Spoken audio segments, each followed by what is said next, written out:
ಅವನನ್ನ KGF ಕಳಿಸಿದ್ದು ಗರುಡನ್ನು ಹೊಡೆಯೋದಕ್ಕೆ, ಆದ್ರೆ ಅವನು ಹೋಗಿದ್ದು KGF ನ ಆಳೋದಕ್ಕೆ. ಅದಕ್ಕೆ ಮೊದಲು ಗರುಡನ್ನು ಹೊಡಿಬೇಕಿತ್ತು, ಗಾರ್ಡ್ಸ್ ಇಂದ ತಪ್ಪಿಸ್ಕೋಬೇಕಿತ್ತು, ಎಲ್ಲಕ್ಕಿಂತ ಮುಖ್ಯವಾಗಿ ಜನರನ್ನು ಅವನ ಕಡೆ ಸೆಳಿಬೇಕಿತ್ತು.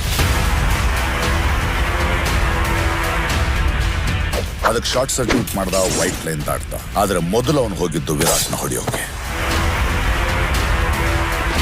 ಅಲ್ಲಿಂದ ಆ 3 ಜನ ಕೈದಿಗಳಲ್ಲಿ ಒಬ್ಬನಾಗಿ ಬಂದು ಎಲ್ಲರ ಮುಂದೆ ಗರುಡನ್ನು ಕೊಂದು ಹಾಕ್ತ.